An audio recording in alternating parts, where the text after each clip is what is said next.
Assalamualaikum warahmatullahi wabarakatuh. Patepang deui sareng Bapak di pelajaran bahasa Sunda. Nah, dina denget ieu urang kantos nepi ka pelajaran anu temana nyata tatak rama basa. Nah, tatak rama basa dalam bahasa Indonesia itu artinya itu pergaulan bahasa atau bahasa yang halus ya, tata krama pergaulan yang halus atau bahasa-bahasa yang halus, tidak kasar. Nah, dalam tata krama bahasa ini misalkan begini, undak usuk bahasa atau tata krama mangrupa aturan sopan santun make bahasa serta disaluyan ku masyarakat. Nah, guna pikeun silih hormat jeung silih anjeunan. Jadi maksudnya itu tata krama bahasa itu undak-unduk bahasa atau tata krama bahasa yang merupakan aturan sopan santun yang menggunakan bahasa yang disetujui penggunanya, yang bertujuannya untuk saling menghormati dan menghargai antara yang muda ke yang tua ke yang muda, atau yang kecil ke yang tua, yang kecil ke yang besar. Jadi itu yang dimaksud dengan tata krama bahasa. Jadi ada sopan santunnya antara yang dari kita berbicara sama teman, sama orang tua, sama umur yang bawah kita, itu pasti ada tata krama bahasa atau bahasa-bahasa yang halus yang semestinya ada. Nah, menurut Wanguna tata krama bahasa tadi dibagi tilu. Jadi menurut bentuknya tata krama bahasa itu dibedakan menjadi 3 bagian. Tata krama bahasa itu dibagi menjadi 3 bagian. Yang pertama yaitu bahasa lemes atau bahasa Indonesia itu bahasa hormat. Yang kedua bahasa wajar. Bahasa wajar itu bahasa loma ya. Yang ketiga yaitu bahasa kasar. Bahasa kasar itu bahasa yang tidak sopan ya. Nanti Bapak akan jelaskan satu persatu. Nah, yang pertama dulu macamnya itu, yang pertama bahasa lemes atau hormat. Nah, bahasa hormat umumnya dipakai nyarita kasaluhureun atawa kanu tacan wau nilih kana wanguna dibagi 2. Jadi yang dimaksud dengan bahasa hormat atau bahasa lemes ini umumnya dipakai untuk berbicara kepada orang yang lebih tua atau kepada orang yang belum dikenal. Jadi bahasa lemes atau bahasa hormat ini dipakai untuk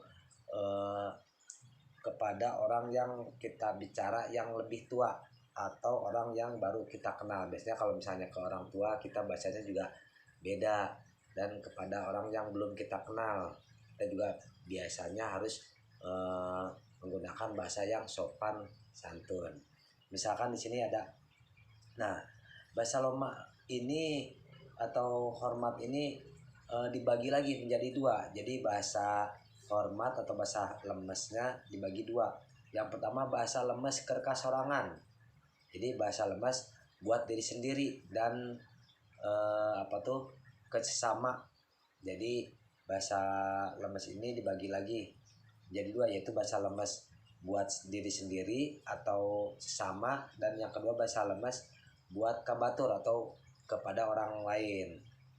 Nah, contohnya misalnya gini, abdi mah bade mios ayeuna ka sakola teh mempeng enjing keneh. Jadi artinya saya mau pergi ke sekolah biar mumpung masih pagi. Jadi abdi di sini termasuk bahasa lemes buat diri sendiri. Biasanya kan abdi itu saya, ada abdi, aing, dewek. Jadi bahasanya ada yang kasar, ada yang loma, ada yang lemes juga. Terus yang kedua bahasa lemes keur kabatur, nyata ragam bahasa anu digunakan khusus keur kabatur saluhureun atawa can wau. Jadi yang kedua bahasa lemes buat ke orang lain, yaitu ragam bahasa yang digunakan buat diri sendiri dan orang lain, atau yang buat orang yang belum kenal. Contohnya dupi ieu leres bumina Pak Heri. Jadi apakah benar ini rumahnya Pak Heri? Biasanya bumina imahna itu kalau bumi itu bahasa lemas, tapi kalau imahna itu bahasa loma buat diri sendiri ya. Nah, yang kedua yaitu bahasa wajar. Nah, di sini bahasa wajar atau loma. Yang pertama tadi bahasa lemas atau hormat. Yang kedua bahasa wajar atau di sini loma. Nah, bahasa wajar atau loma umumnya dipakai dina situasi biasa atau digunakan kabatur nuges loma.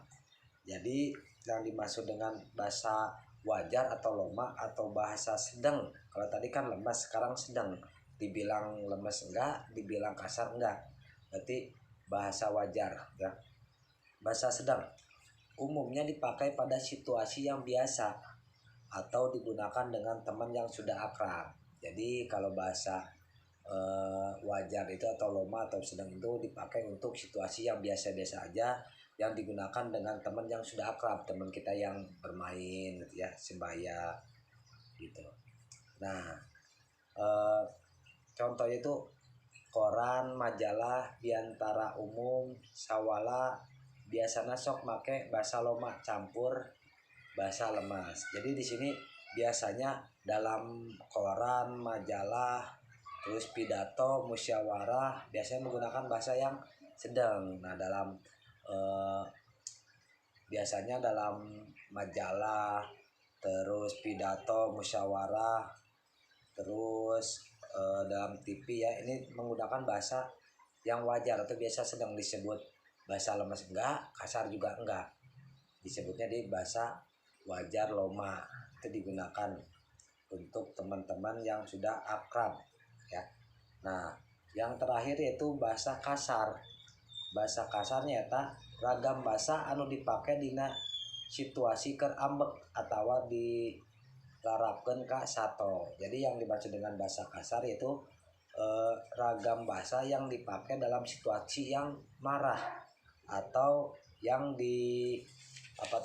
dibilangkan atau digunakan sedang menyampaikan kepada binatang. Jadi ini biasanya yang kasar ini biasanya kita kalau misalnya udah marah tuh kata-katanya keluarnya yang kasar-kasar aja.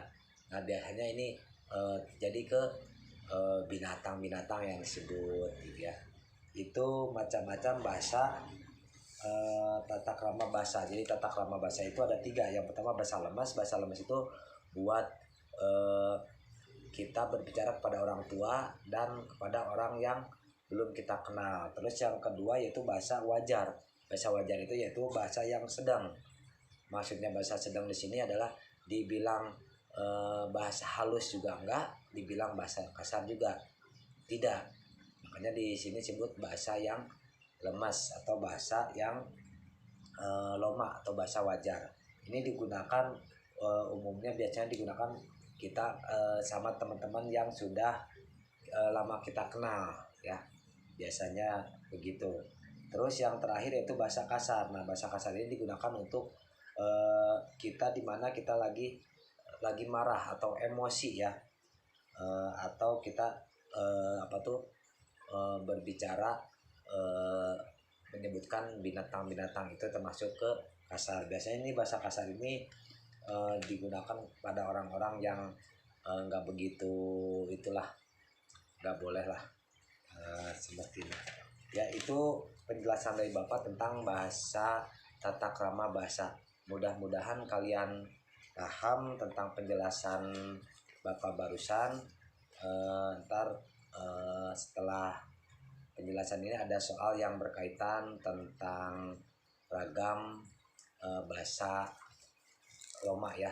Di antaranya yang tadi Bapak telah jelaskan, ntar ada soal pilihan ganda antara 1 sampai 5. Ntar tugasnya seperti biasa dikirimkan ke Bapak.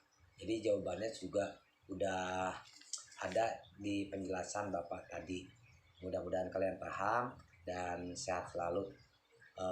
Wabillahi taufiq wal hidayah. Wassalamualaikum warahmatullahi wabarakatuh.